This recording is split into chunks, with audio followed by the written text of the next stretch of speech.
থাকবে না, থাকবে না রে দাদা, থাকবে না। কি থাকবে না? আমি এতদিন বলেছিলাম ইন্ডিয়া থাকবে না, কিন্তু না, এখন সেভেন সিস্টার থাকবে না। কি হবে?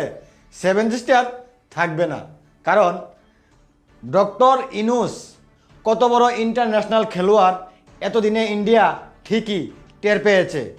হে দাদা, খেলতে আইসো না, কার সাথে খেলবা? ডক্টর ইনুস স্যার একজন ইন্টারন্যাশনাল খেলোয়াড়, আর এতদিনে ঠিকই ইন্ডিয়াবাসী বুঝে গেছে। আর ওই জন্য এখন ইন্ডিয়াবাসীর ঘুম হারাম হয়ে গেছে, হারাম। থাকবে না রে দাদা, থাকবে না, ইন্ডিয়া থাকবে না। আস্তে আস্তে খাবে, আস্তে আস্তে। কিন্তু আমাদের ডক্টর ইনুস স্যার চীনে গিয়েছিল 4 দিন সফরে, আমরা বাংলাদেশিরা সবাই এটাই জানি। কিন্তু চীনে গিয়ে কি মন্তব্য করেছিল সেই সেভেন সিস্টার নিয়ে?